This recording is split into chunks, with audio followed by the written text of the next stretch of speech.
It's very fragile in this composition. T1, on the other hand, they don't have great hard engage to punish this champion in lane against Ahri. He's not going to have a great time, but he's not going to be pushed in. He's not going to be finding himself losing 20 waves of farm. But the Victor pick I like a lot more, and this is what I was going to mention before that was hovered, is that considering already that you have the Jinx pick here, you have some Beaver in compositions that didn't really utilize it very well. But we will also, have to remind everyone that Fate has been more successful on assassin picks than control mages this season. Boy. This lane is in the perfect spot as, no flash comes in. There's the Q, and Fate is going down. First blood given over to Owner. While they take this Rift Herald, it's set up by Faker, helps leash it there.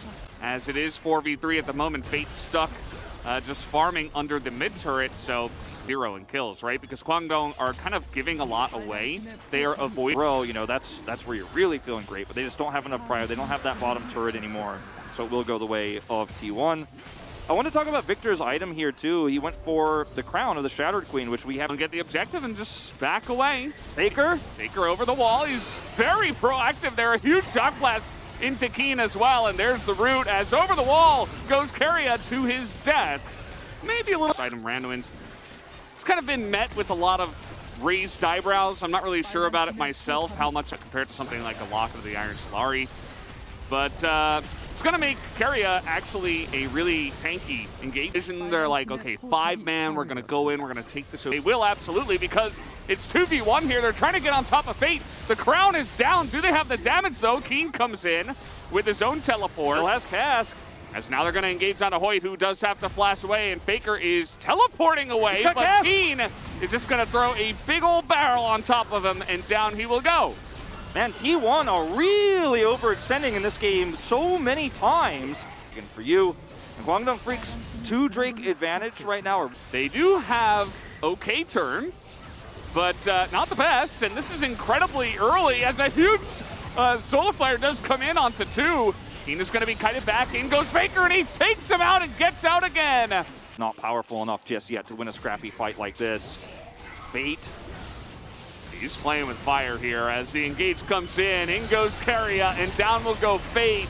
As now the rest of Kwangdong gets baited into the fight here. Huge Feather Storm just blows up the Xin Zhao. And that is say, okay, we stopped the Baron. Let's just get out of here. Put it on this Baron. They say, no, we're going to take it here at 23 minutes. We don't care. But the turn, once again, being set up here by T1.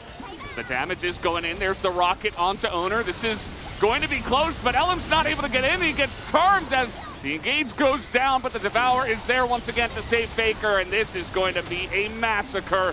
Faker able to take down Keen. Teddy is getting a bit excited, but over the wall comes Faker again, and he is going to get that charm out to Teddy. This will be a clean ace, and keep the minions alive, and you can do it. They don't have any wave clear without Fate, and I think the T1 have just won the first game of for Kwangdong. The health bars are low, though. Okay. Oh, yeah, it's flank teleport here from Faker. This is like a horror movie as the kick comes in, and Owner even gets it. He's going to get the Drake, and Faker gets the perfect flank off. As everybody's just getting absolutely melted here. Keria is so tanky with the randoms. He even has a stopwatch at this point. Teddy can do 0 against the Tomkins, and that is going to be yet another ace, it looks like here. Fate getting... Doesn't matter. T1 gonna push to end. They forced so many lose-lose fights on Baron. The setup was great. The turn was fantastic. Faker hitting so many critical charms. And that's game number 1.